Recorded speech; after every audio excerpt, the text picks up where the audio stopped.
大家好啊！今日28出貨車路咧，就帶大家睇下呢部啱晒做生意、實用又可靠嘅二手貨 van。咁佢就係一架2019年嘅豐田 Hiace 啦。咁2.8公升版本，銀色車身，自動波嚟嘅。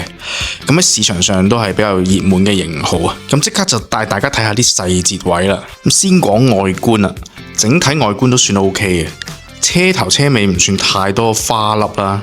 咁亦未見有太多嘅保有啊，咁但係車側咧就有比較礙眼嗰啲花痕啊，咁尤其喺右邊嘅裙腳位啦，甚至可以伸延到去個尾轆嗰邊啊，都有啲比較明顯嘅揩花。不過好在咧，經我哋測試咧，個車門開關都算係暢順，咁證明個結構係未有影響啦。跟住就睇下4個轆，咁右前車轆咧，我哋發現係有保有嘅痕跡啦。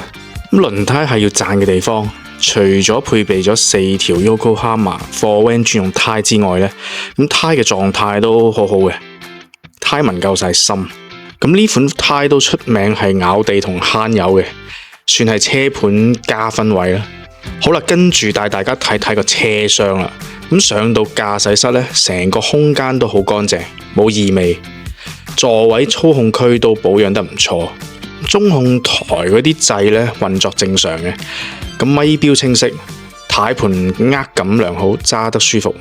咁跟住係前排乘客位啦，俾幾個特寫大家睇睇。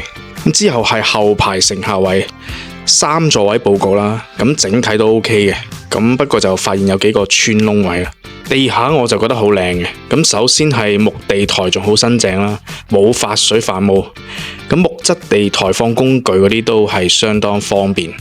咁另外防滑地膠都好完整嘅。好啦，跟住帶大家睇睇個貨倉嘅情況。咁整體個狀況都相當唔錯啦。尾門開關就暢順。咁地台用咗梯板，而雙邊咧做咗木質嘅防撞。咁上落貨都更加安心穩陣。咁總結一下啦，呢部2019年銀色豐田 Hiace 啊，自動波貨 van。咁6年車大概就17萬公里啦，行咗。咁雖然外觀都有明顯嘅花痕啊，咁好在就機件健康，即買即用。